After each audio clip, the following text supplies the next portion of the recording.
Teenagers मुलींनी इर्रेग्युलर पिरियडसाठी गायनेकॉलॉजीचा सल्ला केव्हा घ्यावा?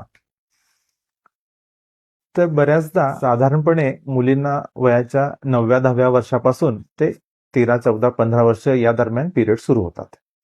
जर एखाद्या मुलीला वयवर्ष 9 किंवा 8 पेक्षा आधी पिरियड्स येत असतील किंवा वयवर्ष 15-16 होईपर्यंत जर पिरियड्स सुरू झाले नसतील तर निश्चितच त्यांच्या आईंनी गायनेकॉलॉजिस्टचा सल्ला घेणं गरजेचं आहे. त्याचबरोबर पिरियड्स इर्रेग्युलर असणं म्हणजे साधारण 1.5 ते 2 महिन्यापेक्षा जास्त अंतराने पिरियड्स येत असतील तरी देखील तुम्हाला गायनेकॉलॉजिस्ट डॉक्टरांचा सल्ला घेणं गरजेचं आहे. प्लस बऱ्याचदा आपण बघतो मुली पिरियडच्या फर्स्ट किंवा सेकंड डेला पेनमुळं खूप जास्त प्रमाणात पोटात दुखत असल्यामुळं स्कूलना सुट्टी वगैरे घेतात. तर यासाठी पेन किलर्स कितपत घ्यावेत यासाठी देखील तुम्हाला गायनेकॉलॉजिस्ट डॉक्टरांचा सल्ला घेणं गरजेचं आहे.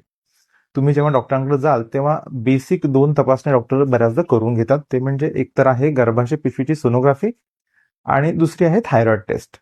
बऱ्याचदा या 2 गोष्टीमध्ये सगळे फॉल्ट्स निघून जातात आणि त्याप्रमाणे काही ठराविक ट्रीटमेंट दिल्यानंतर पिरियड्स रेग्युलर येऊ शकतात.